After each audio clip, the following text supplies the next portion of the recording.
these DVDs, the program developers have created a program whose main focus is fitness, fun and friendship. The DVDs are not about the Little Commandos program, but rather the GAP method that runs through its vein. GAP recognises that children are not adults. Their physical and psychological differences need to be taken into consideration when designing your programs. Children aged 5 to 10 are still very much in their formative growth years, a fact that needs to be considered when designing activities that have any bearing on their physical structure. Interaction with other children encourages sharing, communication and cooperative behaviour. Thus in our program we encourage this immensely. While physical activity is a key motivation for adults for either vanity reasons, health or medical reasons, children are not motivated by the same concerns. Their main focus is play and the pursuit of pleasure. By creating a program that encourages creative, active play, we generate motivation in children that supports the association of fun and fitness. We don't want them to see fitness as punishment. We believe that guided active play is the best way to teach children and provide them with the skills to become competent adults.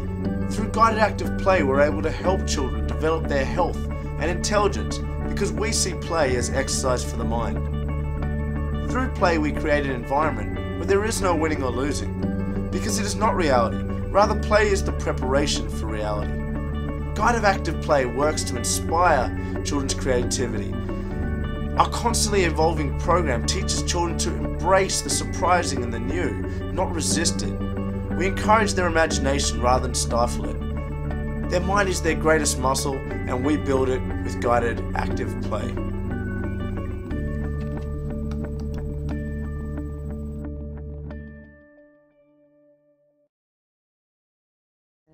Look, I'm an overprotective parent, so I think the best way to deal with me is to answer any questions that I may have. Don't be afraid of the overprotective parent. They're just doing it because they want, they want what's best for their child. So they want to make sure that the child's getting benefit out of it and they're not in any danger or anything like that. So don't worry about the questions, just answer them, because I know for myself, once I have those answers, then I'm happy to move on. So that's probably the best way. Get them involved. Once again, just be open, show them what's happening.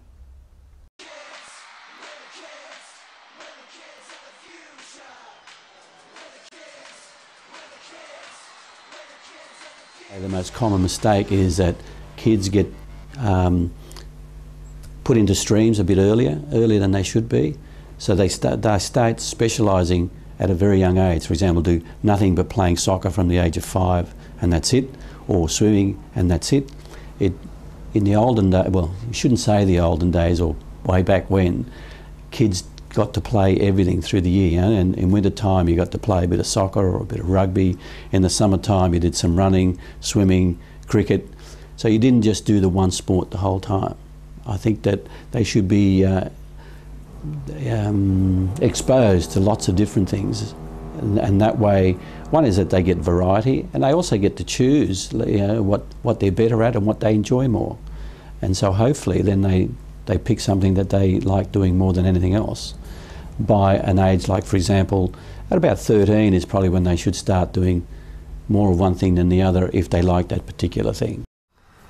Positioning any type of business is the plasma of success. If you don't do it, you then face being a commoditised product, one of 100,000 offering a very similar service.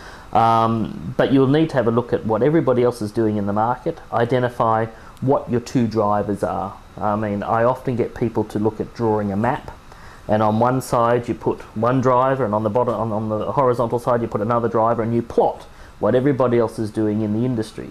And the idea is that you pick something that where nobody else is. Some people call it blue water positioning, where you're not sitting in a cloudy environment, and you pick that environment, and that's where you're going to set your business. It could be high flexibility, it could be a cost factor, it could be enhanced extra benefits, and you find this area which you are where nobody else is. But some of that is also driven by understanding what the decision maker is going to be wanting in relation to the provision of children's fitness services. I would say a common thing would be not necessarily a common mistake, but a dilemma within the business is that balance between the parents and the child, because you're really selling to the parent but you're servicing the child. So I guess that would create a lot of, you know, difficulties and decisions that might seem like great ideas that didn't work, because it's kind of like a balance between is the kid a big enough influencer on the parents that they're making the decision, and that's going to vary from family to family and the age and all that. And so that would create a lot of friction, I guess, in marketing campaigns and the services you provide. So just being clear, but that's something you're going to learn as you go. You're going to learn a lot from your own mistakes. I think from my own experience, the mistakes in group fitness, even though it's not with kids, is probably spreading myself too thin as a business owner, but also the business as a whole spreading itself too thin by trying to do too much. Like I said, there's so many good ideas out there that you get so excited and this big vision, and you get way ahead of reality with all this excitement and this enthusiasm, and then you got to pull the reins back in and just narrow your focus down. So I would say a lot of businesses would make that mistake. They may not. The good, or the ones the successful ones are probably keeping it simple to start with, get that up and running, and then start spreading out. So keeping it simple, just being aware between the parents and the child, so who the decision maker is. What other common mistakes would be out there? I've seen a few businesses in our industry that, and I guess this comes back to the passion, what your passion's for, and your experience and your enthusiasm, that try to set up businesses just based on really fancy, successful marketing campaigns, and most of them don't work. I mean, all the businesses that I don't know them all, but of all the businesses around the area that I know are successful in the group outdoor business and fitness industry, have all pretty much started small and grown a little more organically, and that's probably just part of the nature of the industry, because it's a fairly new industry. There's not a lot of structure, there's not a lot of big players in there, so it's not like you can just jump in and go bang. A lot of it's trainers, people like myself that sort of started getting ideas and thinking outside the square and seeing others doing it, and just started to grow organically. That's, you know, you look at the boot camps, even within the big companies. You know, boot camp within Fitness First. I mean, when I was coordinator at the Randwick Club there, that was when boot camps were fairly new. I mean, we were starting considering the size of Fitness First, it was a pretty small, you know, little thing that they built up gradually. It wasn't like boom, boot camp successful. It took a few years. You know, it started in 1 or 2 locations, really trying to drag people down, maybe getting 12 people there. And this is a company that had however many clubs they had then, probably in Sydney, you know, maybe 15, no, more than that, 20 clubs or something like that. When boot camp started with, you know, thousands of members in each club, and we're still only probably getting a couple of locations. So you can see it's harder to set up than people think.